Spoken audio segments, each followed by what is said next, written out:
ನಮಸ್ಕಾರ. ನಾನು ರಂಗಲಕ್ಷ್ಮಿ ಶ್ರೀನಿವಾಸ. ಭಗವಂತ ಶ್ರೀಕೃಷ್ಣ ಮಹಾಭಾರತ ಯುದ್ಧ ಮಾಡ್ತಾ ವಿಶ್ವರೂಪ ದರ್ಶನದಲ್ಲಿ ಇಡೀ ಜಗತ್ತೇ ತೋರಿಸ್ತಾನೆ. ಮನುಕುಲಕ್ಕೆ ಪ್ರಪಂಚನೇ ನಾನು ಅಥವಾ ನಾನೇ ಪ್ರಪಂಚ ಅನ್ನೋ ಒಂದು ಸಂದೇಶ ರವಾನಿಸ್ತಾನೆ. ಪ್ರಪಂಚದಲ್ಲಿ 7 ಅದ್ಭುತಗಳಿದೆ. ಮೊದಲನೇದು ನಾವು ನೋಡೋ ಕಣ್ಣು, ಎರಡನೇದು ನಾವು ಘ್ರಾಣಿಸೋ ಮೂಗು, ಮೂರನೇದು ಶಬ್ದ ಗ್ರಹಿಸೋ ಕಿವಿ, ನಾಲ್ಕನೇದು ಆಸ್ವಾದಿಸೋ ನಾಲಿಗೆ, ಐದನೇದು ಸ್ಪರ್ಶ ಅನುಭವ ಕೊಡೋ ಚರ್ಮ, ಆರನೇದು ಪ್ರೀತಿ, ಏಳನೇದು ನಗು. ನಗುವುದೇ ಸ್ವರ್ಗ, ನಗುವಿನಿಂದ ಆರೋಗ್ಯ ಮಾರ್ಗ. ಏನ್ರಿ ಮಾರ್ಗ ಅಂತ ಇದ್ದರೆ ಯಾರೋ ಆಚೆ ಕಡೆ ಯಾವಾಗಲೇ ನೋಡ್ತಾ ಇದ್ದೀರಾ? ನಾ ಹೇಳ್ತಾ ಇರೋದು ಆಚೆ ಕಡೆ ಹೋಗೋ ಮಾರ್ಗ ಅಲ್ಲ. ಎಲ್ಲ ಬಂದು ಕೂಡಿ ಚೆನ್ನಾಗಿ ನಗೋಣ, ಸ್ವಲ್ಪ ಆರೋಗ್ಯನ ವೃದ್ಧಿಸ್ಕೊಳ್ಳೋಣ. ನಾನು ಮೈಸೂರಿಂದ ಬೆಂಗಳೂರಿಗೆ ಇಂಟರ್ವ್ಯೂಗೆ ಬಂದೆ. 4 ರೌಂಡಲ್ಲೂ ಓಕೆ ಆದೆ. 5ನೇ ರೌಂಡು ಗ್ರೂಪ್ ಡಿಸ್ಕಷನ್ನು. ಇಂಗ್ಲೀಷು ಬರಲಿಲ್ಲ, ಸೋತೆ ನಾನು. 3 ಜನ ಗೆಳ್ತಿರಿದ್ವಿ. ಬೆಂಗಳೂರಲ್ಲಿ MG ರೋಡ್ ನೋಡಿ ಓಹೋ ಬೆಂಗಳೂರೇ ಹೀಗಿರುತ್ತೆ ಅಂತ ಅಂದ್ಕೊಂಡ್ಬಿಟ್ವಿ. ಖುಷಿಯಾಗಿ ಹೋಗ್ತಾಯಿದ್ವಿ. 3 ಗಂಟೆಲಿ ಒಂದು ಹೋಟ್ಲು ಕಾಣಿಸ್ತು ರೆಸಿಡೆನ್ಸಿ ರೋಡಲ್ಲಿ. ಆಚೆ ಕಡೆ ಬೋರ್ಡ್ ನೋಡಿದ್ವಿ. ನೋಡಿಬಿಟ್ಟು 3 ಜನನೂ ಒಳಕ್ಕೆ ಹೋದ್ವಿ. ಹೋಗ್ಬಿಟ್ಟು ಡಬ್ಬಿ ತೆಗೆದ್ವಿ. ಎಲ್ಲರೂ ನಮ್ಮನ್ನು ಏನೋ ತುಂಬ ಆಶ್ಚರ್ಯವಾಗಿ ನೋಡ್ತಾಯಿದ್ರು ಅಥವಾ ನಾವು ಪೆದ್ದು ಅಂತ ಇದೇನಪ್ಪ ಯಾರೋ ಹಳ್ಳಿಯಿಂದ ಬಂದುಬಿಟ್ಟಿದ್ದಾರೆ ಅಂತ ನೋಡ್ತಾಯಿದ್ರು. ನಮ್ಗೆ ಅರ್ಥ ಆಗಲಿಲ್ಲ. ನಮಗೆ ಡಬ್ಬಿ ಓಪನ್ ಮಾಡಿದ ತಕ್ಷಣ ಕ್ಯಾಶಿಯರು, ವೇಟರು ಎಲ್ಲರೂ ಸುತ್ತ ಬಂದುಬಿಟ್ರು. ಕೇಳಿದ್ರು, ಆಚೆ ಕಡೆ ಬೋರ್ಡ್ ನೋಡಲಿಲ್ವಾ ಅಂತ. ಬೋರ್ಡ್ ನೋಡಿದ್ವಿ, ಒಳಗಡೆ ಬಂದ್ವಿ ಅಂತಂದ್ವಿ. ಏನು ಬರೆದಿತ್ತು ಅಂತಂದರು. ಔಟ್ಸೈಡ್ ಫುಡ್ ನಾಟ್ ಅಲೋಡ್ ಅಂತ ಇತ್ತಲ್ಲ, ಸೊ ಅದಕ್ಕೆ ಇನ್ಸೈಡ್ ಫುಡ್ ತಂದ್ವಿ ರೀ ನಾವು ಅಂತ ಅಂದ್ವಿ. ಅವರು ಅಯ್ಯೋ ಯಾವರಿಂದ ಬಂದಿದ್ದೀರಾ ಅಂತಂದರು. ಮೈಸೂರಿಂದ ಅಂತಂದ್ವಿ.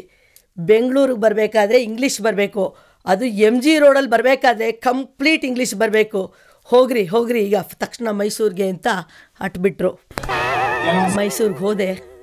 ಲೆಕ್ಚರರ್ ಕೆಲಸಕ್ಕೆ ಸೇರಿಕೊಂಡೆ ನಮ್ಮ ಕಾಲೇಜಲ್ಲೇ. ಲೆಕ್ಚರರ್ ಕೆಲಸ ಅಂದರೆ ನನಗೂ ಸ್ವಲ್ಪ ಭಯ.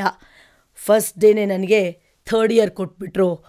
60 ಮಕ್ಕಳಿದ್ರು. ಆಗಿನ ಕಾಲದಲ್ಲಿ 2 ಬೆಂಚ್ ಹುಡುಗಿರು, ಇನ್ನು ಮಿಕ್ಕಿದವರೆಲ್ಲ ಹುಡುಗರು. ತುಂಬ ಪ್ರಿಪೇರ್ ಆಗಿ ಹೋಗಿದ್ದೆ. ನರ್ವಸ್ಸು. ಏನಪ್ಪ ನಾನು ಅಲ್ಲಿ ಆ ಜಾಗದಲ್ಲಿ ಕೂತ್ಕೊಂಡು ಲೆಕ್ಚರರ್ಸ್ನ ಆಡ್ಕೊಳ್ತಾ ಇದ್ದೆ.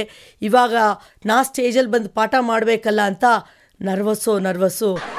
ಸ್ಟೇಜ್ ಮೇಲೆ ನಿಲ್ತಾ ಹೇಳಿದೆ ಅವ್ರಿಗೆ, ಐ ಆಮ್ ರಂಗಲಕ್ಷ್ಮಿ ಶ್ರೀನಿವಾಸ ಅಂದೆ.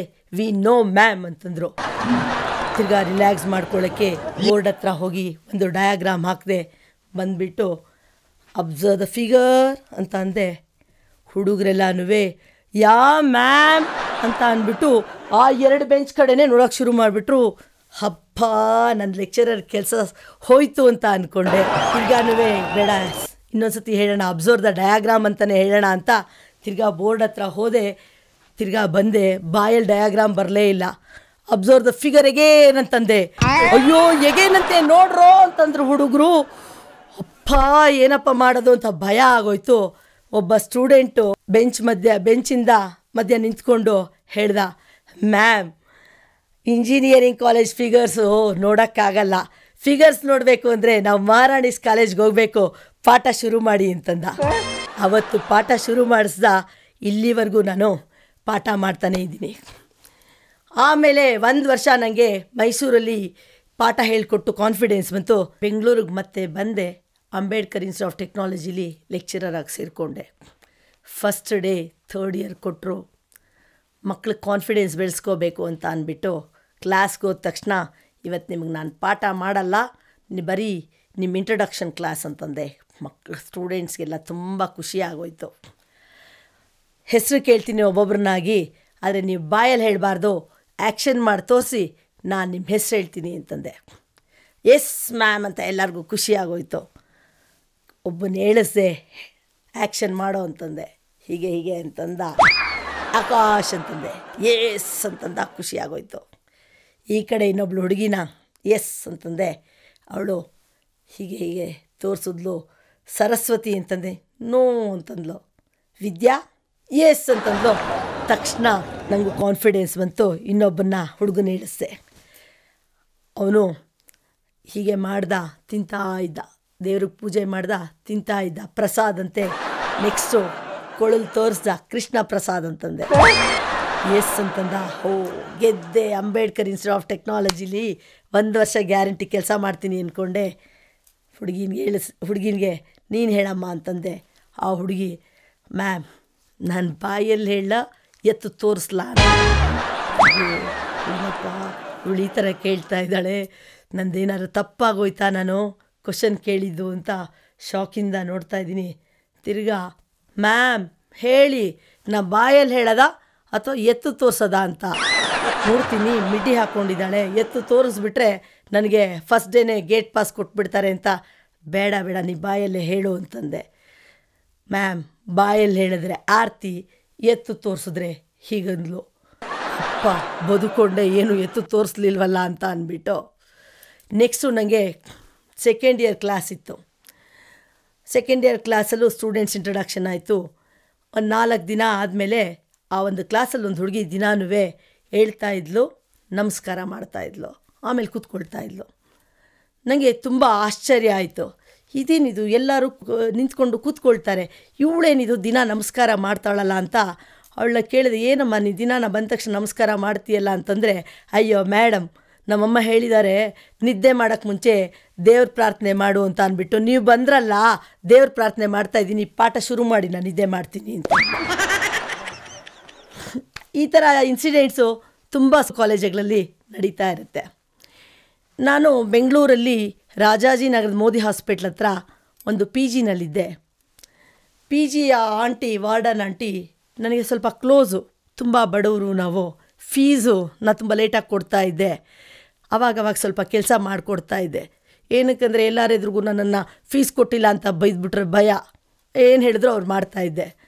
ಒಂದಿನ ನನ್ನನ್ನು ಭಾನುವಾರ ಬಾರೆ ನನ್ನ ಜೊತೆ ಅಂತ ಕರ್ಕೊಂಡೋದ್ರು. ಎಲ್ಲಿಗೆ ಆಂಟಿ? ಇಲ್ಲ ಬಾ, ನಿನ್ಗೆ ಒಳ್ಳೆಯದಾಗುತ್ತೆ ಅಂತಂದರು. ಸರಿ ಹೋದೆ.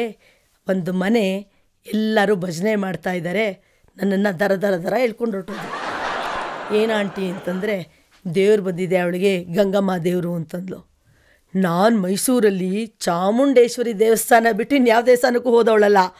ಗಂಗಮ್ಮ ದೇವ್ರ ಹೆಸರು ನಾನು ಕೇಳೇ ಇಲ್ಲ. ಏನಪ್ಪ ದೇವ್ರ ಮುಂದೆನೇ ಕರ್ಕೊಂಡು ಬಂದುಬಿಟ್ರಲ್ಲ ಅಂತ ಅಂದ್ಬಿಟ್ಟು ನಂಗೆ ಒಂಥರ ಶಾಕ್ ಆಗೋಯ್ತು. ತಕ್ಷಣ ಆ ದೇವ್ರು ಬಂದವರು ನನ್ನ ಹತ್ರ ಬಂದರು. ನನ್ನ ಕೈ ಹಿಡ್ಕೊಂಡು ಜಂಪ್ ಮಾಡೋಕ್ಕೆ ಶುರು ಮಾಡಿದ್ರು. ನಾನು ದೇವ್ರು ಜಂಪ್ ಮಾಡ್ತಾ ಇದೆಯಲ್ಲ ಅಂತ ನಾನು ಜಂಪ್ ಮಾಡೋಕ್ಕೆ ಶುರು ಮಾಡಿದೆ. ಪಕ್ಕದಲ್ಲಿದ್ದವರು, ಅಯ್ಯ ದೇವ್ರು ಜಂಪ್ ಮಾಡ್ತಾ ಇದ್ದೆ, ನೀನೇನು ಜಂಪ್ ಮಾಡ್ತಾ ಇದೀಯಾ ಅಂತಂದ್ಲು. ಅಯ್ಯೋ ದೇವ್ರು ಜಂಪ್ ಮಾಡುವಾಗ ನಾವು ಸುಮ್ಮನೆ ನಿಂತಿರೋದಾ, ನಾನು ಜಂಪ್ ಮಾಡ್ತೀನಿ ಅಂತಂದೆ. ದೇವ್ರು ಹೇಳ್ತಲೇ ಬಾಲೆ, ನಾನು ದೇವಲೋಕ, ಭೂಲೋಕ, ಪಾತಾಳ ಲೋಕ ಓಡಾಡ್ತಾ ಇರೋಳು, ಅದಕ್ಕೆ ಜಂಪ್ ಮಾಡ್ತೀನಿ, ನೀನು ಮಾಡಬೇಡ ನಿಂತ್ಕೊ ಅಂತಂದ್ಲು. ಓಹೋ ದೇವ್ರ ಹತ್ರ ಜಾಸ್ತಿ ಮಾತಾಡಬಾರ್ದು ಅಂತ ಅಂದ್ಬಿಟ್ಟು ನಾನು ಸುಮ್ಮನಾಗೋದೆ. ಆಮೇಲೆ ನಮ್ಮ ವಾರ್ಡನ್ ಆಂಟಿಗೆ ಆ ದೇವ್ರು ಹೇಳ್ತು, ನೋಡು ನೀ ಕರ್ಕೊಂಡು ಬಂದಿದ್ದೀಯಲ್ಲ ಆ ಹುಡುಗಿನ, ವೀಕ್ಲಿ ಫ್ರೈಡೇಸು ಬಂದು ನನ್ನ ಸೇವೆ ಮಾಡೋಕ್ಕೆ ಹೇಳು, ಅವಳಿಗೆ ಒಳ್ಳೇದಾಗುತ್ತೆ ಅಂತಂದರು. ನಾನು ವಾರ್ಡನ್ ಆಂಟಿಗೆ ಹೇಳಿದೆ, ಆಂಟಿ ಖಂಡಿತ ಆಗಲ್ಲ, ನಾ ಟ್ಯೂಷನ್ಸ್ ತೊಗೊಳಕ್ಕೆ ಹೋಗಬೇಕು, ಇವತ್ತು ಭಾನುವಾರ ಫ್ರೀ ಇದೆ ಅಂತ ಬಂದೆ ಅಂತ ಅಂದ್ಬಿಟ್ಟು ನಾ ಸೈಡ್ಗೆ ಹೊರಟೋದೆ. ಎಲ್ಲ ಕಾರ್ಯಕ್ರಮ ಆಯಿತು. ಸರಿ ಬರ್ತಾ ಇದ್ದಾಗ ನಾ ಆಂಟಿನ ಕೇಳಿದೆ, ಆಂಟಿ ನನಗೆ ದೇವರು ಸಂಸ್ಕೃತ ಕನ್ನಡದಲ್ಲಿ ಮಾತಾಡೋದು ಗೊತ್ತಿದೆ, ನಿಮ್ಮ ಗಂಗಮ್ಮ ದೇವರೇನೋ ಬರೀ ಇಂಗ್ಲೀಷು ಕನ್ನಡನೇ ಮಾತಾಡ್ತಾ ಇತ್ತಲ್ಲ ಅಂತ ಕೇಳಿದ ತಕ್ಷಣ ಆ ವಾರ್ಡನ್ ಆಂಟಿ, ಲೇ ಇದು ಬೆಂಗಳೂರು, ದೇವರು ಇಂಗ್ಲೀಷಲ್ಲಿ ಮಾತಾಡದೇ ಇದ್ದರೆ ಎಲ್ಲೇ ವ್ಯಾಪಾರ ಆಗುತ್ತೆ, ಜನರು ಬರಲ್ಲ, ಬಾ ಮುಚ್ಕೊಂಡು ಬಾ ಅಂತ ಕರ್ಕೊಂಡು ಹೊರಟೋದು. ನಾನು ಬೆಂಗಳೂರಲ್ಲಿ ಬಸ್ಸಲ್ಲಿ ಓಡಾಡ್ತಾ ಇದ್ದೆ. ಒಂದು ಸತಿ ಬಸ್ ಸ್ಟ್ಯಾಂಡ್ ಹತ್ರ ಇದ್ದಾಗ 3 ಹೆಂಗಸರು ಒಂದು ಒಳ್ಳೆ ವಿಚಾರ ಮಾತಾಡ್ತಾಯಿದ್ರು. ನನಗೂ ಮಾಡೋಕ್ಕೆ ಕೆಲಸ ಇಲ್ಲ, ಏನು ಅಂತ ಸ್ವಲ್ಪ ಕಿವಿಗೊಟ್ಟೆ. ಒಬ್ಬಳೆ ಹೆಂಗಸು ಹೇಳ್ತಾ ಇದ್ಲು, ಅಯ್ಯೋ ನಮ್ಮ ಯಜಮಾನನ ಎಲ್ಲೋದ್ರೂ ಅವನಿಂದ 100 ಜನ ಬರ್ತಾರೆ ಅಂತ ಅಂದ್ಬಿಟ್ಟು. ಇನ್ನೊಬ್ಳು ಹೆಂಗಸು ಕೇಳಿದ್ಲು, ಹೌದಾ ನಿಮ್ಮ ಯಜಮಾನ ರಾಜಕಾರಣಿನ ಅಂತ ಅಂದ್ಬಿಟ್ಟು. ಅದಕ್ಕೆ ಇವಳಂದ್ಲು, ಅಯ್ಯಯ್ಯೋ ರಾಜಕಾರಣಿ ಅಲ್ಲಮ್ಮ, 100 ಜನ ಬರ್ತಾರೆ, ಅದು ಹೆಂಗಸಂತೂ ಹಿಂದೆನೇ ಇರ್ತಾರೆ ಅಂತಂದ್ಲು. ಅಯ್ಯೋ ನಿಮ್ಮ ಯಜಮಾನ ಹಾಗಿದ್ರೆ ಫಿಲಮ್ ಹೀರೋನೇ ಇರಬೇಕು ಅಂತ ಎರಡನೇ ಹೆಂಗಸು ಹೇಳಿದ ತಕ್ಷಣ ಈ ಹೆಂಗಸು, ಅಯ್ಯೋ ಫಿಲಮ್ ಹೀರೋ ಆಗಿದ್ರೆ ನಾನೇನಕ್ಕೆ ಬಸ್ ಸ್ಟ್ಯಾಂಡಲ್ಲಿ ಕೂತ್ಕೊಂಡಿರ್ತಾ ಇದ್ದೆ, ಅವನು ಬಸ್ ಡ್ರೈವರು ಅಂತಂದ್ಲು. ಈ ಎರಡನೇ ಹೆಂಗಸು, ಅಯ್ಯೋ ನಮ್ಮ ಯಜಮಾನಂದು ದಿನ ಅಪ್ಸ್ ಆ್ಯಂಡ್ ಡೌನ್ಸ್ ಕೆಲಸ ಅಂತಂದ್ಲು. ಈ ಹೆಂಗಸು ಇನ್ನು ಮೊದಲನೇ ಹೆಂಗಸು ಹೇಳಿದ್ಲು, ಆ ಥರ ಕೆಲಸ ಏನಕ್ಕೆ ಮಾಡಬೇಕು, ಯಾವುದಾದ್ರೂ ಒಂದು ಬೇರೆ ಕೆಲಸ ನೋಡ್ಕೊಳಕ್ಕಾಗಲ್ವಾ, ಅಪ್ಸು ಡೌನ್ಸ್ ಇದ್ದರೆ ಏನು ಜೀವನ ಮಾಡ್ತೀಯಾ ಅಂತಂದ್ಲು. ಇವಳು ಅಯ್ಯೋ ನನ್ನ ಯಜಮಾನ ಲಿಫ್ಟ್ ಆಪ್ರೇಟ್ರು, ಮೇಲಕ್ಕೆ ಕೆಳಕ್ಕೆ ಜನರನ್ನು ಕರ್ಕೊಂಡು ಹೋಗ್ತಾನೆ ಕರ್ಕೊಂಡು ಬರ್ತಾನೆ ಅಂತ ಇದ್ಲು. ಮೂರನೇ ಅವಳದು ಚೆನ್ನಾಗಿತ್ತು. ನಾನು ಅಂದ್ಕೊಂಡೆ ಇವಳು ಯಜಮಾನ ಏನಂತ ನಾನು ಇವಾಗ ಬಿಡಿಸ್ಬೇಕು ಅಂತ ಅಂದ್ಕೊಂಡು ಸ್ವಲ್ಪ ಕಿವಿಗೊಟ್ಟೆ. ಅಲ್ಲಿ ಅವಳು ಹೇಳ್ತಾಯಿದ್ಲು, ನಮ್ಮ ಯಜಮಾನ ಇವಾಗ 2 ವರ್ಷದಿಂದ ಲೋ ಲೆವೆಲ್ ಮ್ಯಾನೇಜ್ಮೆಂಟಲ್ಲಿದ್ದರು, ಇವಾಗ 2 ವರ್ಷ ಹಿಂದಿಂದ ಟಾಪ್ ಲೆವೆಲ್ ಮ್ಯಾನೇಜ್ಮೆಂಟ್ ಹೊರಟೋಗಿದ್ದಾರೆ ಅಂತ. ನಾನು ಯೋಚನೆ ಮಾಡಿದೆ ಏನು ಕೆಲಸ ಇರ್ಬೋದು ಇವಳ್ದು ಅಂತ. ಸರಿ, ಇನ್ನೊಬ್ಳು ಕೇಳಿಬಿಟ್ಲು, ಅಲ್ಲ ಕಣೆ, ಲೋ ಲೆವೆಲಿಂದ ಮಿಡ್ಲ್ ಲೆವೆಲ್ ಮ್ಯಾನೇಜ್ಮೆಂಟ್ಗೆ ಹೋಗಬೇಕು, ಆಮೇಲೆ ಟಾಪ್ ಲೆವೆಲ್ ಮ್ಯಾನೇಜ್ಮೆಂಟ್ಗೆ ಹೋಗಬೇಕು, ನಿನ್ನ ಗಂಡ ಹೇಗೆ ಲೋ ಲೆವೆಲಿಂದ ಟಾಪ್ ಲೆವೆಲ್ಗೆ ಹೊರಟೋದ ಅಂತ ಅಂದ್ಬಿಟ್ಟು. ಇವಳು ಹೇಳಿದ್ಲು, ಮುಂಚೆ ನನ್ನ ಗಂಡ ಚಪ್ಪಲಿ ಹೊಲಿತಾ ಇದ್ದ, ಇವಾಗ ತಲೆ ಮಸಾಜ್ ಮಾಡ್ತಾನೆ ಅಷ್ಟೇನೇ. ಹಾಗೇ ಬಸ್ ಬಂತು. ನಾನು ಬಸ್ ಹತ್ತಿದೆ. ಬಸ್ ಹತ್ತಿದ ತಕ್ಷಣ ಅಲ್ಲಿ ನನ್ನ ಹಿಂದೆನೂ ಇನ್ನೊಬ್ಳು ಹೆಂಗೆ ಸತ್ತದ್ಲೋ, ಮುಂದೆ ನಿಂತಲೋ, ನಾ ಹಿಂದೆ ನಿಂತಿದ್ದೆ. ಎಲ್ಲ ಸೀಟ್ಸು ಫಿಲಪ್ ಆಗಿತ್ತು. ಒಬ್ಬ ಮಿಡ್ಲ್ ಏಜ್ಡ್ ಮ್ಯಾನು ಈ ಹೆಂಗಸನ್ನು ನೋಡಿಬಿಟ್ಟು ಹೇಳಕ್ಕೆ ಹೋದ. ಅವಳು ಪರವಾಗಿಲ್ಲ ಕೂತ್ಕೊಳ್ಳಿ ಅಂತಂದ್ಲು. ತಿರ್ಗಾ ನೆಕ್ಸ್ಟ್ ಸ್ಟಾಪ್ ಬಂತು. ತಿರ್ಗಾ ಆ ಯಪ್ಪ ಹೇಳಕ್ಕೆ ಹೋದ, ಈ ಅಮ್ಮ ಪರವಾಗಿಲ್ಲ ಕೂತ್ಕೊಳ್ಳಿ ಅಂತಂದ್ಲು. ಅದ್ರ ನೆಕ್ಸ್ಟ್ ಸ್ಟಾಪ್ ಬಂತು. ತಿರ್ಗಾ ಅವನು ಹೇಳಕ್ಕೆ ಹೋದ. ತಿರ್ಗಾ ಇವಳು ಕೂತ್ಕೊಳ್ಳಿ ಪರವಾಗಿಲ್ಲ ಅಂತಂದು. ಅದ್ರ ನೆಕ್ಸ್ಟ್ ಸ್ಟಾಪು ನಾನು ಇಳಿದೆ, ಆ ಹೆಂಗಸು ಇಳಿದ್ರು, ಆ ಮಿಡ್ಲ್ ಏಜ್ಡ್ ಮ್ಯಾನು ಕೆಳಗಡೆ ಇಳ್ದ. ಈ ಹೆಂಗಸನ್ನ ಅವನು ಬಂದು ಕೇಳ್ದ, ಅಲ್ಲ ರೀ, ನಾನು ಅವಾಗಿಂದ ನೋಡ್ತಾನೇ ಇದ್ದೀನಿ, ನಾನು ಕೂತಿದ್ರೆ ನಾನು ಹೇಳ್ತಾ ಇದ್ರೆ ನೀವು ಕೂತ್ಕೊಳ್ಳಿ ಅಂತ ಇದ್ರಲ್ಲ, ಯಾವ ಹೋಟ್ಲಿಗೆ ಹೋಗೋಣ ಅಂತ ಕೇಳ್ದ. ಅದಕ್ಕೆ ಈ ಅಮ್ಮ, ಲೇ ಬೇವರ್ಸಿ, ನಾನು ಹೇಳಿದ್ದು ಅದು ಲೇಡೀಸ್ ಸೀಟ್ ಕಣೋ, ನೀ ಕೂತಿದ್ದು ನೀನು, ನಾನು ಪರವಾಗಿಲ್ಲ ನಿಂತ್ಕೊಳ್ತೀನಿ ಅಂತ ಹೇಳಿದ್ದು, ನಿನ್ನ ಜೊತೆ ಹೋಟ್ಲಿಗೆ ಬರೋಕ್ಕಂತಲ್ಲ ಅಂತ ಅವನಿಗೆ ಚೆನ್ನಾಗಿ ಬೈದ್ಬಿಟ್ಲು. ಓಹೋ, ಈ ಥರನ ಕತೆ ಅಂತ ನನಗೂ ಏನಾಗ್ತಾ ಇದೆಯೋ ಅಂತ ನೋಡ್ತಾ ಇದ್ದವಳಿಗೆ ಒಂದು ಮನರಂಜನೆ ಆಯ್ತು. ಅವತ್ತು ರಸ್ತೆಯಲ್ಲಿ ಬರ್ತಾ ಇದ್ದೀನಿ, ನೀವೇ ನೋಡಿದ್ದೀರಾ, ಎಲ್ಲ ಕಡೆನೂ ಚಿತ್ರಗಳು ಬರೆದಿರ್ತಾರೆ ಗೋಡೆಗಳಲ್ಲಿ. ಫಸ್ಟ್ ಚಿತ್ರ ನೋಡಿದೆ, ಅಲ್ಲಿ ಒಂದು ಮಹಿಷಾಸುರ ಚಿತ್ರ ಬರೆದಿತ್ತು, ಕೆಳಗಡೆ ಮಹಿಷಾಸುರ ಅಂತ ಬರೆದಿದ್ರು. ಇನ್ನೊಂದು ಸ್ವಲ್ಪ ಮುಂದೆ ನೋಡಿದೆ, ಅಲ್ಲಿ ಪ್ರಾಣಿಗಳು, ಪಕ್ಷಿಗಳು, ಮರ ಎಲ್ಲ ಬರೆದಿತ್ತು. ಅಲ್ಲಿ BBMP ಅಂತ ಕಚೇರಿ ಅಂತ ಬರೆದ್ಬಿಟ್ಟು ಕೆಳಗಡೆ ಬನ್ನೇರುಘಟ್ಟ ಉದ್ಯಾನವನ ಅಂತ ಬರೆದಿತ್ತು.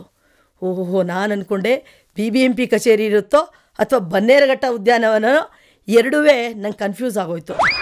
ಇನ್ನೊಂದು ಸ್ವಲ್ಪ ಮುಂದೆ ಹೋಗ್ತೀನಿ, ದೊಡ್ಡ ಗೋಮಟೇಶ್ವರ ಚಿತ್ರ ಬರೆದಿದ್ದಾರೆ, ಕೆಳಗಡೆ BBMP ಕಮಿಷನರ್ ಅಂತ ಬರೆದಿದ್ರು. ಓಹೋ, ಈ ಬೆಂಗಳೂರು ಸ್ಥಿತಿ, ಬೆಂಗಳೂರು BBMP ಕಮಿಷನರ್ಗೆ ಈ ಸ್ಥಿತಿ ಬಂತ ಅಂತ ಅಂದ್ಬಿಟ್ಟು ಸ್ವಲ್ಪ ಮುಂದೆ ಹೋಗಿ ನನ್ನ ಗೆಳತಿ ಮನೆಗೆ ಹೋದೆ. ಅಲ್ಲಿ ನನ್ನ ಗೆಳತಿ ಹೋದ ತಕ್ಷಣ ನಾಯಿ ಬೊಗಳುತ್ತಾ ಇತ್ತು ಅವ್ರ ಮನೇಲಿ. ತಕ್ಷಣ ಕೇಳಿದೆ, ಏನೇ ಹೊಸ ನಾಯ ಅಂತ ಅಂದ್ಬಿಟ್ಟು. ಹೌದು ಕಣೆ, ಹೊಸ ನಾಯಿ, ನಾಳೆ ನಮ್ಮ ಮನೇಲಿ ಪಾರ್ಟಿ ಇಟ್ಕೊಂಡಿದ್ದೀವಿ, ನಮ್ಮ ಯಜಮಾನ್ರು ಹೇಳಿದ್ರು ಬಂದವ್ರಿಗೆಲ್ಲಾದರೂ ಕಚ್ಬಿಟ್ಟದೋ, ಫಸ್ಟು ನಿನ್ನ ಫ್ರೆಂಡ್ ರಂಗಲಕ್ಷ್ಮಿ ಇದ್ದಾಳಲ್ಲ, ಅವಳನ್ನ ಕರೆಸು ಮನೆಗೆ, ಅವಳನ್ನು ಕಚ್ಚದೇ ಇದ್ದರೆ ನೆಕ್ಸ್ಟು ಪಾರ್ಟಿಗೆ ಎಲ್ಲರನ್ನೂ ಕರೆಯೋಣ ಅಂತಂದ್ಲು. ನಾನು ಓಹೋ, ನಾನೆಲ್ಲೋ ಹೊಸ ನಾಯಿ ನೋಡೋಕ್ಕೆ ಬಾ ಅಂದರೆ ಈ ಥರ ನನ್ನ ಕತೆ ಅಂತ ಅಂದ್ಬಿಟ್ಟು, ಏನೋ PGನಲ್ಲಿದ್ದವಳು ಊಟ ಗೀಟ ಸಿಗ್ತಲ್ಲ, ಚೆನ್ನಾಗಿ ಊಟ ಗೀಟ ಮಾಡಿಕೊಂಡು ವಾಪಸ್ಸು ಹೊರಟೆ. ನನ್ನ ಫ್ರೆಂಡು ಹೇಳಿದ್ಲು, ಏನೇ 25 ವರ್ಷ ಇನ್ನೂ ಮದುವೆ ಆಗಿಲ್ವೇನೆ ಅಂತಂದ್ಲು. ನೋಡ್ತಾ ಇದ್ದಾರೆ ಕಣೆ, ನನಗೆ ಯಾವುದೂ ಸೆಟ್ ಆಗ್ತಾ ಇಲ್ಲ ಅಂತಂದಿದ್ದ ತಕ್ಷಣ, ನೀ ಇಲ್ಲಿ ಫಾರ್ಮುಲಾ ಗೊತ್ತಾ, 20ರಿಂದ 25 ವರ್ಷ ಬಫೆ ಸಿಸ್ಟಮು, 25ರಿಂದ 30 ವರ್ಷ ಮೆನು, 30 ಆದಮೇಲೆ ಯಾವುದು ಉಳಿದಿರುತ್ತೋ ಅದನ್ನು ಆರಿಸ್ಕೋಬೇಕು ಕಣೆ ಅಂತಂದ್ಲು. ನನಗೆ ಅಯ್ಯೋ, ಇನ್ನಾಗಿದ್ರೆ ನಾ ಮೆನುಗೆ ನೆಕ್ಸ್ಟ್ ಇಯರ್ಗೆ ಮೆನುಗೆ ಬಂದುಬಿಡ್ತೀನೇನೆ ಅಂತಂದೆ. ಇಲ್ಲ ಬೇಗ ಹುಡ್ಕೊಂಡ್ಬಿಡು, ಆಮೇಲೆ ನಮ್ಗೆ ಬೇಕಾಗಿರೋ ಅಂಥ ಗಂಡು ಸಿಕ್ಕಲ್ಲ ಅಂತ ಅವಳು ಹೇಳಿದ್ಲು. ನಮ್ಮ ಯಜಮಾನ್ರನ್ನ ಯಾವುದೋ ಒಂದು ಪ್ರೋಗ್ರಾಮಲ್ಲಿ ನೋಡಿದ್ವಿ, ತಕ್ಷಣ ಒಪ್ಕೊಂಡ್ಬಿಟ್ರು. ಸರಿ, ಮದುವೆನೂ 20 ದಿನದಲ್ಲಿ ಫಿಕ್ಸ್ ಆಗೋಯ್ತು. ಈ ಬಡವ್ರ ಮನೇಲಿ ನಮಗೆಲ್ಲ ಇದಿರಲ್ಲ, ಜಾಸ್ತಿ ತಿಂಗಳೆಲ್ಲ ಬೇಕು ಮದುವೆಗೆ ರೆಡಿ ಮಾಡೋಕ್ಕೆ. ಈ ನಮಗೆ ಆ ಒಂದು ಆಡಂಬರನೇ ಇರಲ್ಲ, ಏನಕ್ಕೆಂದರೆ ದುಡ್ಡೇ ಇರಲ್ಲ. ಫಸ್ಟು ಮದುವೆ ಸೆಟ್ ಆದ ತಕ್ಷಣ ಸಾಲಗಾರ ಹತ್ರ ಹೋಗ್ತಾರೆ, ಅವ್ರು ಯಾವತ್ತು ಸಾಲ ಕೊಡ್ತಾರೋ ಅಂತ ಅಂದ್ಬಿಟ್ಟು ಅದನ್ನು ಚೆಕ್ ಮಾಡಿಕೊಂಡು ಅದೊಂದು 10-15 ದಿನ ಆದಮೇಲೆ ನಮಗೆ ಲಗ್ನ ಇಡ್ತಾರೆ. ಸೊ ನೋಡಿದೆ 20-25 ದಿನದಲ್ಲೇ ಮದುವೆ ಸೆಟ್ ಆಗೋಯ್ತು. ಮದುವೆ ದಿನ ಕಾಶಿ ಯಾತ್ರೆ ದಿನ ನಮ್ಮ ಯಜಮಾನ್ರು ಬಂದರು. ಬರ್ತಾ ಒಂದು ಚೀಟಿ ತಂದರು. ನಮ್ಮ ದೊಡ್ಡಮ್ಮ ನನ್ನ ಪಕ್ಕ ನಿಂತಿದ್ದಾರೆ. ಚೀಟಿ ಓದಿ ನೋಡಿದ್ರೆ ಐ ಲವ್ ಯು ಅಂತ ಕೊಟ್ಟಿದ್ದಾರೆ. ನಮ್ಮ ದೊಡ್ಡಮ್ಮನೂ ನೋಡಿದ್ರು, ಇದೇನು ಇದು ನಿನ್ನ ಗಂಡ ಇವಾಗ ಐ ಲವ್ ಯು ಅಂತ ಕೊಟ್ಟಿದ್ದಾನಲ್ಲ, ಮದುವೆ ಇನ್ನೇನು 12 ಗಂಟೆಗೆ ತಾಳಿ ಕಟ್ತಾನೆ, ಬೇಕಿತ್ತಾ ಈಗ ಅಂತ ಅಂದ್ಬಿಟ್ಟು ಸರಿ ಚೀಟಿ ಒಳಗೆ ತೊಗೊಂಡು ಹೊರಟೋದ್ರು. ಎಲ್ಲರಿಗೂ ಮದುವೆ ಆಗಿ 2 ತಿಂಗಳು 3 ತಿಂಗಳಾದಮೇಲೆ ಜಗಳ ಶುರುವಾಗುತ್ತಂತೆ. ನನಗೆ ಹಸೆಮಣೆ ಮೇಲೆ ಜಗಳ ಶುರುವಾಗೋಯ್ತು. ನಮ್ಮ ಯಜಮಾನಿಗೆ ಏನಕ್ಕೆ ಐ ಲವ್ ಯು ಅಂತ ಅದು ನಮ್ಮ ದೊಡ್ಡಮ್ಮನ ಎದುರಿಗೆ ಕೊಟ್ಟೆ ಅಂತಂದರೆ, ಅಯ್ಯೋ ನನಗೆ ತುಂಬ ಆಸೆ ಇತ್ತು ಐ ಲವ್ ಯು ಲೆಟ್ರ್ ಕೊಡೋದಕ್ಕೆ, ಹೆಂಡತಿ ಆದಮೇಲೆ ಕೊಡೋಕ್ಕಾಗಲ್ವಲ್ಲೇ, ಅದಕ್ಕೆ ಹೆಂಡತಿ ಆಗೋಕ್ಕೆ ಮುಂಚೆ ನಿನಗೆ ಕೊಟ್ಬಿಟ್ಟೆ, ಐ ಆಮ್ ವೆರಿ ಸಾರಿ ಅಂತಂದರು. ಎಲ್ಲ ಆಯಿತು. ಫಸ್ಟ್ ನೈಟಿಗೆ ಬಂದ್ವಿ. ಫಸ್ಟ್ ನೈಟಿಗೆ ಬಂದರೆ ಅಲ್ಲೇನಾಗಬೇಕಾಗಿತ್ತೋ ಅದಾಗಲಿಲ್ಲ. ಫಸ್ಟ್ ನೈಟ್ ಹೋಗಿ ಫಸ್ಟ್ ಫೈಟ್ ಆಗೋಯ್ತು ನಮ್ಮದು. ಆ ಲವ್ ಲೆಟ್ರ್ ಇಟ್ಕೊಂಡೇನೆ ಜಗಳ ಆಯಿತು. ಸರಿ ಇವ್ರನ್ನ ಕೇಳಿದೆ, ಏನಕ್ಕೆ 30 ವರ್ಷದ ತನಕ ನಿನಗೆ ಯಾರೂ ಸಿಕ್ಕಲಿಲ್ವ ಲವ್ ಲೆಟ್ರ್ ಕೊಡೋದಕ್ಕೆ ಅಂತ. ಕೊಟ್ಟಿದ್ದೆ, ಅವಳು ಒಪ್ಕೊಳ್ಳಿಲ್ಲ ಅಂತಂದರು. ಓಹೋ, ಹಾಗಿದ್ರೆ ನಾನು ನಿನಗೆ ಸೆಕೆಂಡಾ ಅಂತ ಅಂದ್ಬಿಟ್ಟು ಜಗಳ ಶುರುವಾಗಿದ್ದು ಫಸ್ಟ್ ನೈಟು ಇವತ್ತು ನಮಗೆ ಚೆನ್ನಾಗಿ ಜ್ಞಾಪಕ ಇದೆ. ಮದುವೆ ಆದ ನೆಕ್ಸ್ಟ್ ಡೇನೇ ಹನಿಮೂನ್ಗೆ ಹೊರಟ್ವಿ. ಊಟಿಗೆ ಬಸ್ಸಲ್ಲಿ ಕೂತಿದ್ವಿ. ವಾಂತಿ ಅಂದರೆ ವಾಂತಿ. ಕಂಡಕ್ಟರ್ ಊಟಿಲಿ ಇಳಿಸ್ಬಿಟ್ಟು ಫಸ್ಟು ಆಸ್ಪತ್ರೆಗೆ ಕರ್ಕೊಂಡೋಗ್ಬಿಟ್ಟ. ಆ ಆಸ್ಪತ್ರೆಯಲ್ಲಿ ನರ್ಸ್ಗೆ ಇಂಗ್ಲೀಷ್ ಬರಲ್ಲ, ಡಾಕ್ಟ್ರಿಗೂ ಇಂಗ್ಲೀಷ್ ಬರಲ್ಲ, ನಮಗೆ ತಮಿಳ್ ಬರಲ್ಲ. ಕಂಡಕ್ಟ್ರ್ ಏನು ಹೇಳಿದ್ನೋ ನನ್ನನ್ನು ನರ್ಸ್ ಕರ್ಕೊಂಡು ಹೊರಟೋದ್ಲು. ನನ್ನನ್ನು ಚೆಕಿಂಗ್ ಮಾಡೋಕ್ಕೆ ಶುರು ಮಾಡಿದ್ಲು. ನಾ ಹೇಳ್ತಾ ಇದ್ದೀನಿ, ನರ್ಸ್ ನೀ ಮಾತಾಡಬೇಡ ಅಂತ ಅಂದ್ಬಿಟ್ಟು ತಮಿಳಲ್ಲಿ ಹೇಳ್ತಾ ಇರೋದೊಂದು ನಂಗೆ ಅರ್ಥ ಆಗ್ತಾಯಿದೆ. ಸರಿ ಡಾಕ್ಟ್ರ್ ಹತ್ರ ಕರ್ಕೊಂಡು ಬಂದ ತಕ್ಷಣ ನೇಮ್ ಅಂತ ಅಂದರು ಡಾಕ್ಟ್ರು. ಶ್ರೀನಿವಾಸ್ ಅಂತ ಹೇಳಿದ್ದಕ್ಕೆ ಯಾರಿಗೆ ವಾಮಿಟಿಂಗ್ ಅಂದರು. ನನಗಲ್ಲ ವಾಮಿಟಿಂಗು, ನಮ್ಮ ಯಜಮಾನ್ರಿಗೆ ವಾಮಿಟಿಂಗು, ನೀವು ನನ್ನನ್ನು ಎಲ್ಲ ಟೆಸ್ಟ್ ಮಾಡಿದ್ರಿ ಅಂತ ಅಂದೆ. ಸರಿ ಹಾಗೇ ಹೋಗ್ತಾ ಇದ್ವಿ. ಶ್ರೀನಿವಾಸ್ಗೆ ಒಂದು ಬರ್ಕೊಟ್ರು ಟ್ಯಾಬ್ಲೆಟು. ಹಾಗೆ ಹೋಗ್ತಾ ಇದ್ವಿ. ಬಸ್ ಸ್ಟ್ಯಾಂಡಲ್ಲಿ ಕಂಡಕ್ಟ್ರ್ ಸಿಕ್ಬಿಟ್ಟು ಏನು ಮೇಡಮ್ ಗುಡ್ ನ್ಯೂಸಾ ಅಂತಂದ. ಅಯ್ಯೋ ನಿನ್ನೆ ಮೊನ್ನೆ ಮದುವೆ ಆಗಿರೋದಪ್ಪ ನಾನು. ಇವಾಗ ನಾನೇನಾದ್ರು ಗುಡ್ ನ್ಯೂಸ್ ಆಗೋದ್ರೆ ಮನೇಲೆಲ್ಲ ದೊಡ್ಡ ಬ್ಯಾಡ್ ನ್ಯೂಸ್ ಆಗೋಗುತ್ತೆ. ನಾನು ಹೋಟ್ಲಿಗೆ ಹೋಗಬೇಕು, ದಯವಿಟ್ಟು ನಿನ್ನ ಆಸ್ಪತ್ರೆನ ನೆಕ್ಸ್ಟ್ ಯಾರಿಗೂ ಹೇಳಬೇಡಿ, ರೆಫರ್ ಮಾಡಬೇಡಿ ಅಂತ.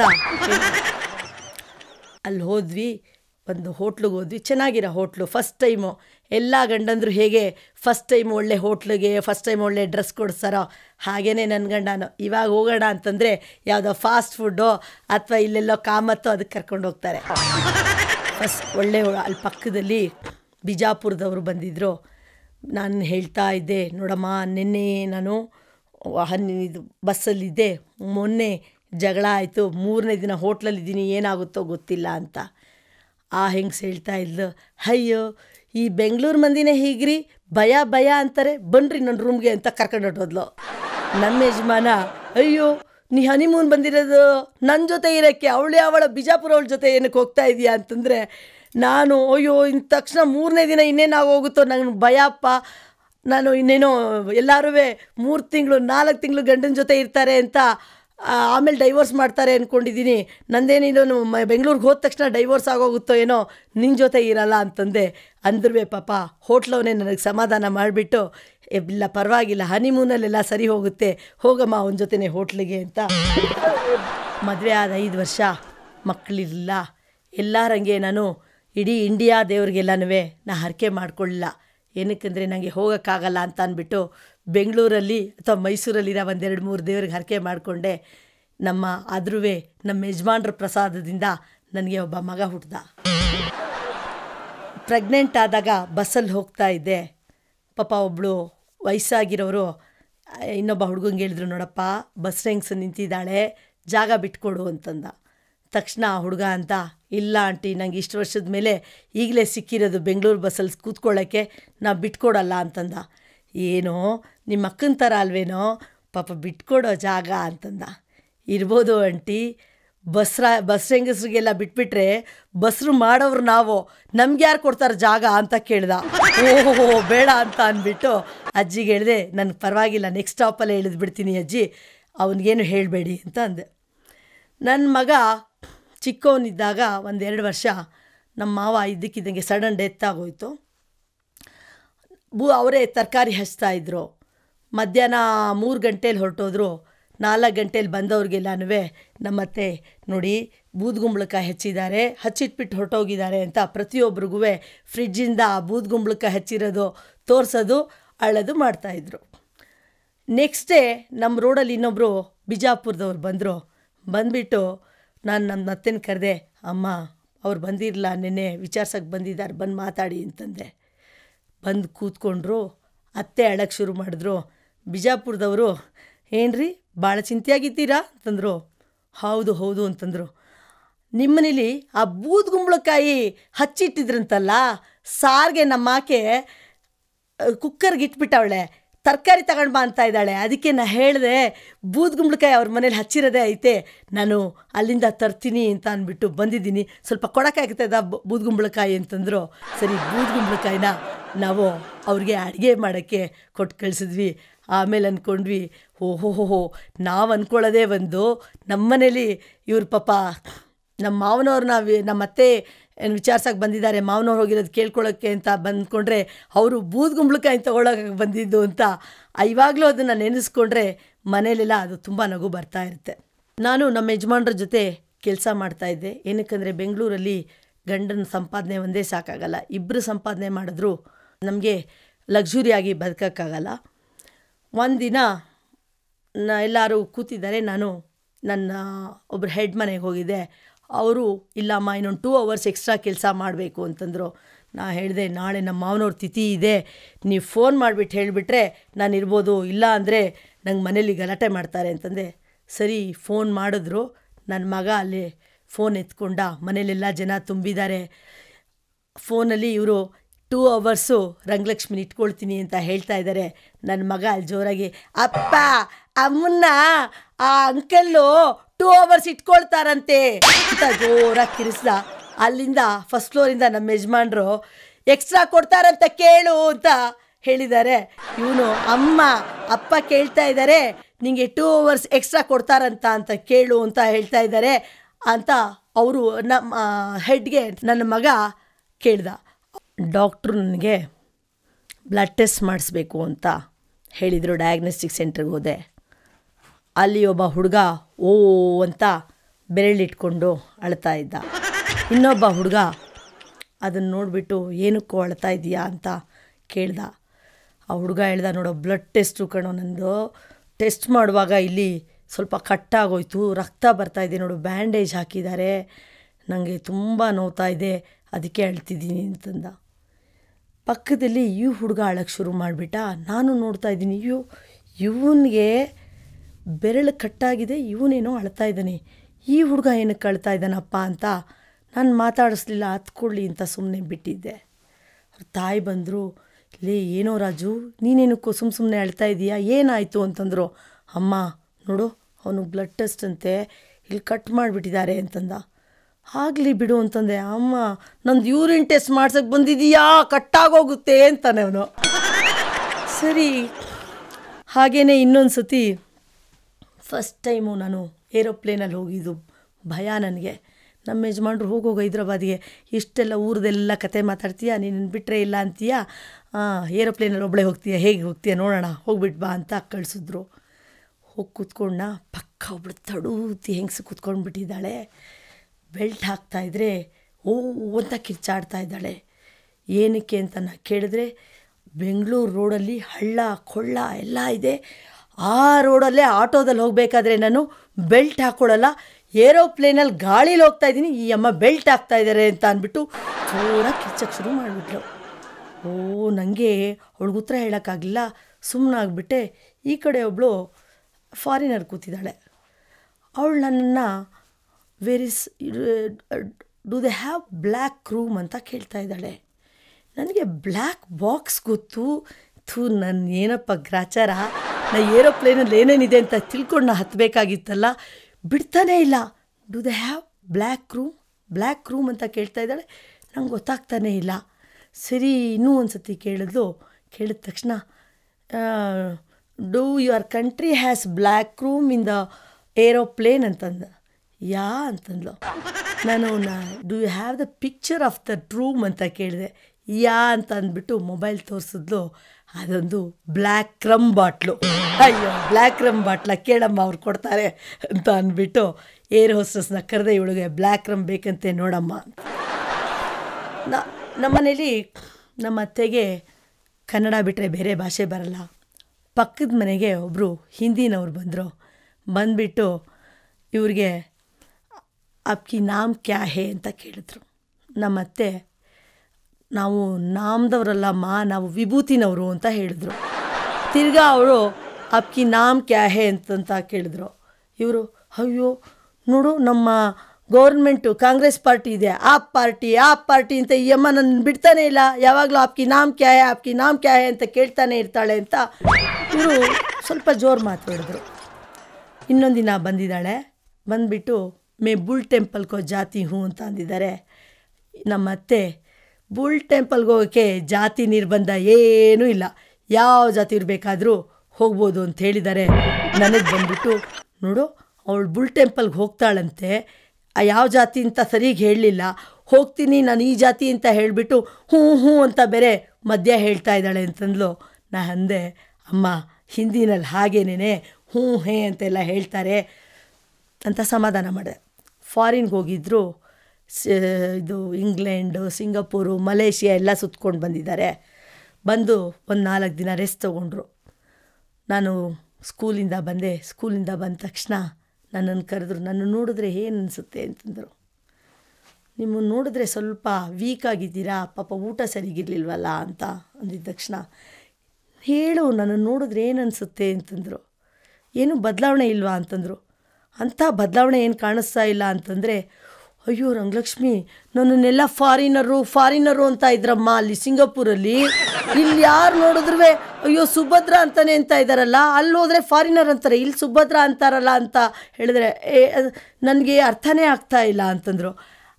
ಅತ್ತೆ, ನೀವು ಅಲ್ಲಿದ್ದಾಗ ಫಾರಿನರು ಬೇರೆ ದೇಶದವರು, ಇವಾಗ ನೀವು ಫಾರಿನ್ ರಿಟರ್ನ್ಡು ಕಾಲರು ಅಪ್ ಮಾಡ್ಕೊಳ್ಳಿ ಅಂತ ಅಂದಿದ್ದಕ್ಕೆ ಅವರು ನನಗೆ ಒಂದು ವಾರದಿಂದ ನಾನು ಬಂದ ತಕ್ಷಣ ನನ್ನನ್ನು ಯಾರು ಫಾರಿನರ್ ಅಂತ ಕೇಳ್ತಾನೆ ಇಲ್ವಲ್ಲ ಅಂತ ಕೋಪ ಬಂದಿತ್ತು. ಅದಕ್ಕೆ ರೂಮಲ್ಲಿ ಮಲ್ಕೊಂಡಿದ್ದೆ ಅಂತ. ನನ್ನ ಗೆಳತಿ ಅವ್ರ ಯಜಮಾನ್ರನ್ನ ತರಕಾರಿ ತೊಗೊಂಡು ಬಾ ಅಂತ ಕಳಿಸಿದ್ಲಂತೆ. 4 hours ಆದರೂ ಬರಲೇ ಇಲ್ಲ. ತಕ್ಷಣ ಅವ್ರ ಅತ್ತೆಗೆ ಹೇಳಿದ್ದಾಳೆ. ಅವ್ರ ಅತ್ತೆ ಹೇಳಿದ್ದಾರೆ, ಅಯ್ಯೋ ಯಾರ್ದೋ ಹೆಂಗಸರಿಂದ ಹೋಗಿರ್ತಾನೆ, ನೀನೇನಕ್ಕೆ ಹೆದರ್ಕೊಳ್ತೀಯ, ಸುಮ್ಮನೆ ಇರು ಅಂತ ಹೇಳಿದಂತೆ. ತಾಯಿಗೆ ಫೋನ್ ಮಾಡಿದ್ದಾಳೆ. ಫೋನ್ ಮಾಡಿದ ತಕ್ಷಣ ಅವ್ರ ತಾಯಿ, ಅಮ್ಮ 4 ಗಂಟೆ ಆಗಿದೆ, ಗಂಡ ಬಂದಿಲ್ಲ, ಏನಕ್ಕೂ ಇನ್ಶೂರೆನ್ಸ್ ಪೇಪರ್ಸ್ ಎಲ್ಲ ಸರಿಗಿದೆಯಾ ನೋಡ್ಕೊ ಅಂತ ಹೇಳಿದ್ದಾರೆ. ಪೊಲೀಸಿಗೆ ಫೋನ್ ಮಾಡಿದ್ದಾರೆ. ಪೊಲೀಸ್ ಹೇಳಿದಂತೆ, ಅಯ್ಯೋ ತರಕಾರಿ ಇಲ್ಲದೆ ಆದರೆ ನಿಮ್ಮನೇಲಿ ಅಡುಗೆ ಮಾಡೋಕ್ಕಾಗಕ್ಕಿಲ್ವ, ಬರೀ ಅನ್ನ ಸಾರೇ ಮಾಡಿರಿ ಅಂತ ಹೇಳಿದಂತೆ. ನನಗೆ ಫೋನ್ ಮಾಡಿದ್ಲು. ನೋಡಿ 3 ಜನ 3 ಥರ ಹೇಳಿದ್ರು. 5 ಗಂಟೆ ಆಗೋಯ್ತು, ಇನ್ನೂ ಗಂಡ ಬರಲೇ ಇಲ್ವಲ್ಲೇ ಅಂತಂದ್ಲು. ನಾ ಹೇಳಿದೆ, ಸುಮಂಗೆ ಫೋನ್ ಮಾಡ್ತಾ ಇದ್ದ ಕಣೆ ನಿನ್ನ ಗಂಡ, ಆವಾಗವಾಗ ಸುಮಂಗೆ ಫೋನ್ ಮಾಡಿ ನೋಡು ಅಂತಂದೆ. ಫೋನ್ ಮಾಡ್ತಾಳೆ, ಸುಮ್ಮ ಸ್ವಿಚ್ ಆಫು, ಇವಳು ಗಂಡಂದು ಸ್ವಿಚ್ ಆಫು. ಡೌಟ್ ಬಂದುಬಿಡ್ತು. ಸರಿ 6 ಗಂಟೆ ಬರಲಿಲ್ಲ, ಸುಮಾನು ಬಂದಿಲ್ಲ, ಈ ಕಡೆ ಇವಳು ಗಂಡನೂ ಬಂದಿಲ್ಲ. ದೇವಸ್ಥಾನಕ್ಕೆ ಹೋಗೋಣ ಬಾರೆ, ಏನಾದರೂ ಹಾಕ್ಕೊಳ್ಳಿ ಅಂತ ಕರ್ಕೊಂಡು ಹೋದ್ಲು. ಪಕ್ಕದಲ್ಲೇ ಶ್ರೀರಾಮ ದೇವಸ್ಥಾನ ಇತ್ತು. ದೇವಸ್ಥಾನಕ್ಕೆ ಹೋಗ್ಬಿಟ್ಟು ಅವ್ರ ಅರ್ಚಕ್ರಿಗೆ ಹೇಳ್ತಾ ಇದ್ಲು, ನಮ್ಮ ಯಜಮಾನ್ರು ಬಂದೇ ಇಲ್ಲ, ಅದಕ್ಕೆ ಹರಕೆ ಹೊರ್ಕೊಳ್ಳೋಣ ಅಂತ ಬಂದಿದ್ದೀನಿ ಅಂದ ತಕ್ಷಣ ಅರ್ಚಕರು, ಅಯ್ಯೋ ಶ್ರೀರಾಮ ದೇವರೇ ಅವನ ಹೆಂಡ್ತಿನ ಕಾಪಾಡೋಕ್ಕಾಗಿಲ್ಲ, ಸೀತೆನ ಕಳಿಸ್ಬಿಟ್ಟ ಕಾಡಿಗೆ, ಇನ್ನು ನಿನ್ನ ಗಂಡನೆಲ್ಲಿ ಹುಡ್ಕೊಳ್ತಾನೆ, ಹೋಗಮ್ಮ ಅಲ್ಲಿ ಆಂಜನೇಯನ ದೇವಸ್ಥಾನಕ್ಕೆ ಹೋಗ್ಬಿಟ್ಟು ಹರಕೆ ಹೊತ್ಕೊಂಡು ನಿನ್ನ ಗಂಡ ಸಿಗ್ತಾನೆ ಅಂತಂದರು. ಗಂಡ ಸಿಗ್ತಾ ಆಮೇಲೆ ಒಂದಿನ ನಾವೆಲ್ಲನೂ ಇಲ್ಲೇ ಶ್ರೀರಂಗಪಟ್ಟಣಕ್ಕೆ ಟೂರ್ ಹೋದ್ವಿ. ಟೂರ್ ಹೋದಾಗ ಮಗ ಮತ್ತು ಅವಳ ಗಂಡ ಆಟ ಆಡ್ತಾಯಿದ್ರು ನೀರಲ್ಲಿ. ಗಂಡ ಸ್ವಲ್ಪ ನೀರ ಹತ್ರ ಒಳಗಡೆ ಹೋಗಿದ್ದ, ಮಗ ಇಲ್ಲೇ ಇದ್ದ.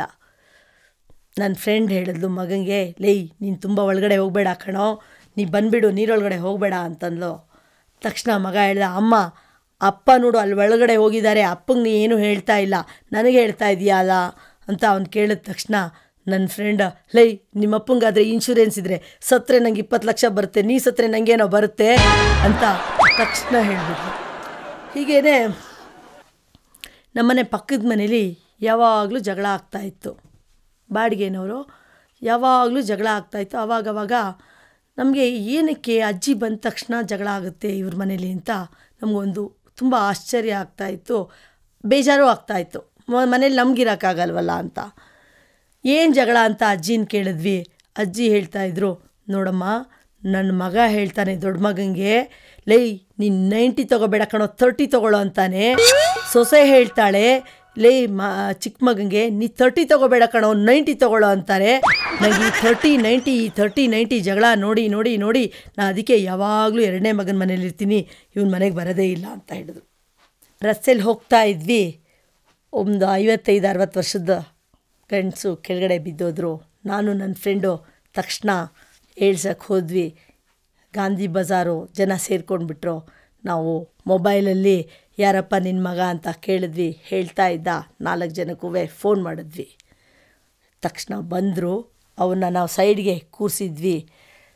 ಒಬ್ಬನೇ ಮಗನ ಕರೆದ, ಬಾರೋ ಇಲ್ಲಿ ಆ ಹನುಮನ್ ನಗರದಲ್ಲಿ 6 ಮನೆ ಇದೆಯಲ್ಲೋ ಅದು ನೀ ತೊಗೊಳ್ಳೋ ಅಂತಂದ.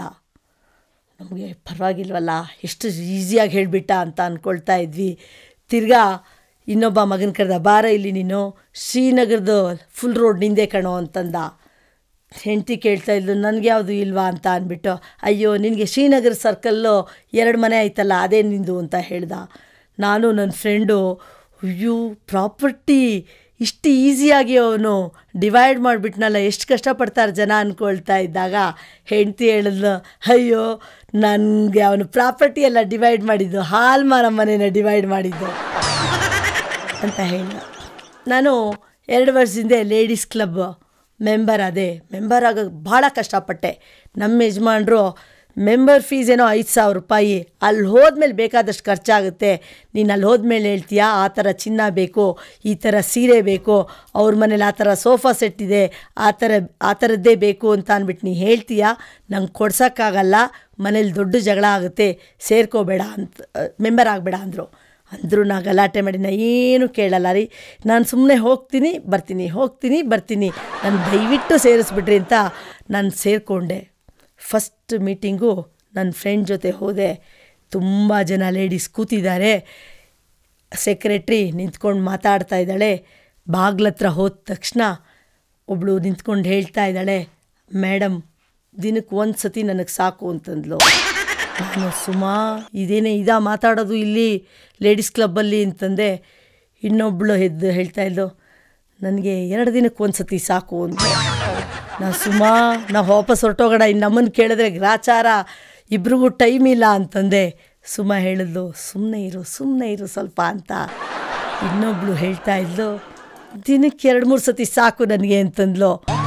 ನಾನು ಗೋವಿಂದ, ಈ ಲೇಡೀಸ್ ಕ್ಲಬ್ಬಲ್ಲಿ ನಮ್ಮ ವಯಸ್ಸವ್ರು ಬರಬಾರ್ದು ಸುಮಾ, ಹೊರಟೋಗೋಣ ಬಾ ಅಂತಂದೆ. ಬೇಡ ಬಾ ಕೂತ್ಕೋ ಅಂತ ಕೂರಿಸಿದ್ಲು. ಆಮೇಲೆ ಯಾರೋ ಹೇಳಿದ್ರು, ಹೊಸದು ಪ್ರಿನ್ಸಿಪಾಲ್ ಮೇಡಮ್ ಮೆಂಬರ್ ಆಗಿದ್ದಾರಲ್ಲ, ಕೇಳಿ ಅವ್ರನ್ನ ಅಂತಂದರು. ನಾ ಸುಮ್ಮಂಗೆ ಹೇಳಿದೆ, ನಮ್ಮ ಯಜಮಾನ ಸರಿಗೆ ಮನೆಗೆ ಬರಲ್ಲ, ಇನ್ನಾಗದಲ್ಲಿ ಬೇಡಮ್ಮ ನಾವು ಹೊರಟ್ಬಿಡೋಣ ಅಂತಂದೆ. ನಾವು ಕೇಳಿದ ತಕ್ಷಣ, ಮೇಡಮ್ ಹೇಳಿ ನಿಮ್ಮ ಮನೇಲಿ ಅಂತಂದ್ಲು. ಸುಮ್ಮ 1 ವಾರಕ್ಕೊಂದು ಸತಿ ಅಂತಂದ್ಲು. ಅಯ್ಯೋ ವಾರಕ್ಕೊಂದು ಸತಿ ಏನಕ್ಕೆ ನೀನು ಹೇಳಿದೆ ಅಂದ ತಕ್ಷಣ ಇನ್ನೊಬ್ಬರು, ವಾರಕ್ಕೊಂದು ಸತಿ ನೀವು ಮೊಬೈಲ್ ಚಾರ್ಜ್ ಮಾಡಿದ್ರೆ ಸಾಕಾ ಅಂತಂದರು. ನಾನು ಅಯ್ಯೋ ಚಾರ್ಜರಾ ಅಂತ ಅಂದ್ಬಿಟ್ಟು ನನಗೆ ತುಂಬ ಒಂಥರ ಶಾಕು ಆಯಿತು, ನಗುನೂ ಆಯಿತು. ಇನ್ನೊಂದು ಸತಿ ಅದೇ ಕ್ಲಬ್ಬಲ್ಲಿ ಒಂದು ಡಿಸ್ಕಷನ್ ನಡೀತಾ ಇತ್ತು. ಹೆಂಗಸಿರ ಯಶಸ್ವಿ ಗುಟ್ಟೇನು ಅಂತ ಅಂದ್ಬಿಟ್ಟು ಒಬ್ಬಳು ಹೇಳಿದ್ಲು, ನಮ್ಮ ಯಜಮಾನ್ರು ಕಡಿಮೆ ಸಂಪಾದನೆ ಮಾಡ್ತಾಯಿದ್ರು, ಸಂಪಾದನೆ ಜಾಸ್ತಿ ಮಾಡೋಣ ಅಂತ ಅಂದ್ಕೊಂಡೆ, ಯಶಸ್ಸಾಗೋಯ್ತು, ನನಗೆ ಗೊತ್ತೇ ಇಲ್ಲ ಇಷ್ಟು ಯಶಸ್ಸಾಗುತ್ತೆ ಅಂತ. ಇನ್ನೊಬ್ಳು ಹೇಳಿದ್ಲು, ನನಗೆ ಮನೆ, ಕಾರು, ಫ್ರಿಡ್ಜು ಎಲ್ಲ ತೊಗೊಳಕ್ಕೆ ಆಸೆ, ಸಂಪಾದನೆ ಸಾಲಲ್ಲ, ಅದಕ್ಕೆ ನಾನು ಸಂಪಾದನೆ ಮಾಡೋಕ್ಕೆ ಶುರು ಮಾಡಿದೆ, ಯಶಸ್ಸಾಗೋದೆ ಅಂತಂದ್ಲು.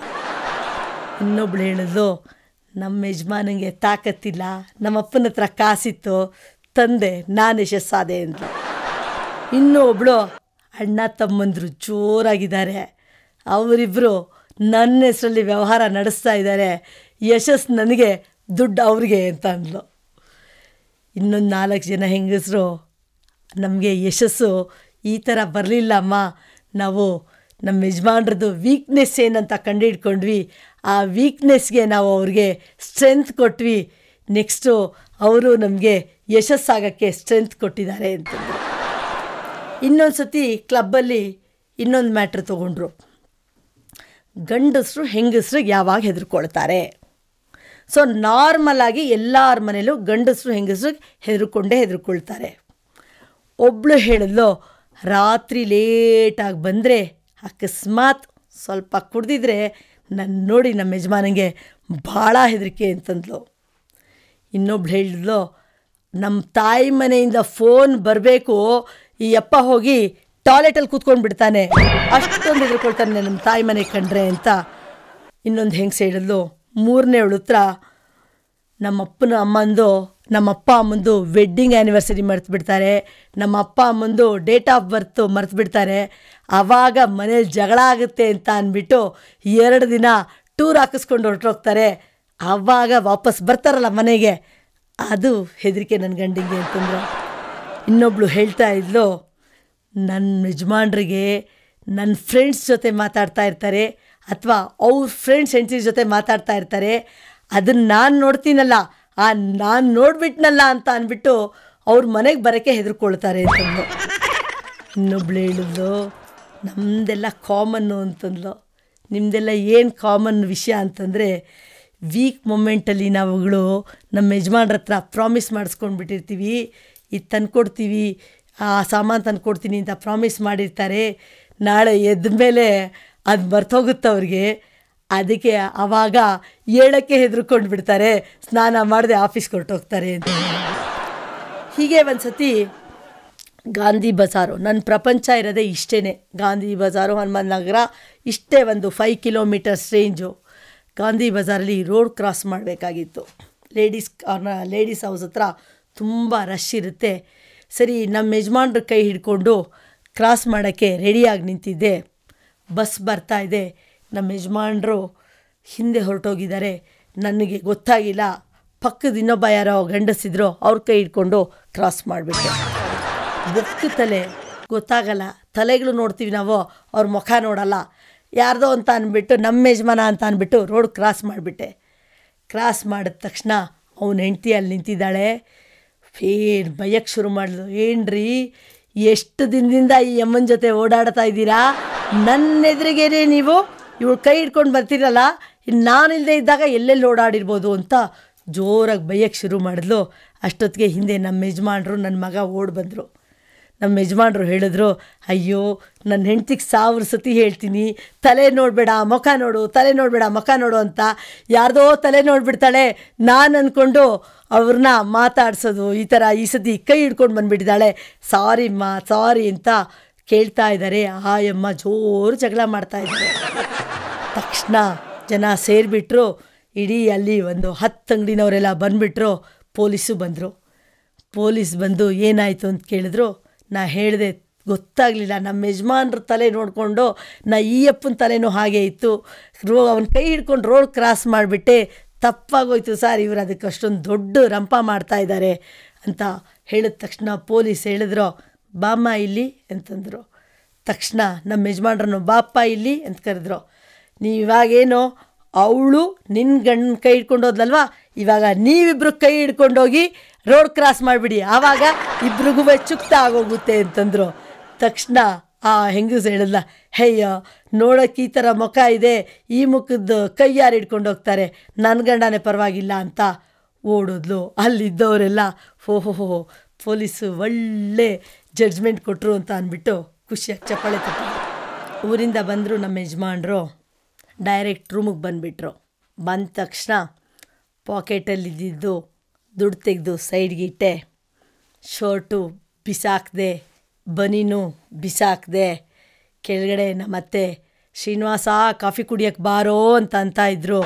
ನನ್ನ ಮಗ ಅಲ್ಲಿ ಅಮ್ಮ ಅಪ್ಪಂದು ಶರ್ಟು ಬನೀನು ಎಲ್ಲ ಬಿಸಾಕ್ತಾ ಇದ್ದಾರೆ ಅಂತಂದರು. ನಮ್ಮತ್ತೆ ಅಯ್ಯೋ ಸ್ವಲ್ಪ ರೆಸ್ಟ್ ಕೊಡಮ್ಮ ಅವನಿಗೆ ಅಂದ ತಕ್ಷಣ, ನಾನು ಬಟ್ಟೆ ಬಿಸಾಕ್ತಾ ಇರೋದು ಸೂಟ್ ಕೇಸಿಂದ ಬಟ್ಟೆ ಒಗೆಯೋಕ್ಕೆ ಅಂತಂದೆ. ಅಳುವಾಗ ನಾನೊಬ್ಬ, ಪ್ರೀತಿಸುವಾಗ ಬಂದು ಬಳಗ, ನಗುವಾಗ ನನ್ನ ಬಳಿ ಇದೆ ಇಡೀ ಜಗ, ನಗ್ಸೋದಕ್ಕೆ ನಗೋದಕ್ಕೆ ಜಾತಿ ಧರ್ಮ ಅಂತಸ್ತು ಯಾವುದೂ ಇಲ್ಲ. ಯಾರಾದರೂ ನಗ್ತಾ ಇದ್ದಾರೆ ಅಂತಂದರೆ ಅವನು ಯಾವ ಜಾತಿ ಅಥವಾ ಅವನು ಸಿರಿವಂತನ ಬಡವನ ಯಾರೂ ನೋಡೋಲ್ಲ. ಏನಕ್ಕೆ ನಗ್ತಾ ಇದ್ದಾನೆ ಅಂತ ಹೋಗಿ ಎಲ್ಲ ಜನ ಸೇರ್ತಾರೆ, ನಗ್ತಾರೆ. ಸೊ ಅದರಿಂದ ಎಲ್ಲರೂ ಸದಾಕಾಲ ನಗ್ತಾ ಇರಿ, ಮೆಡಿಸನ್ಸ್ಗೆ ಬೈ ಬೈ ಹೇಳ್ರಿ.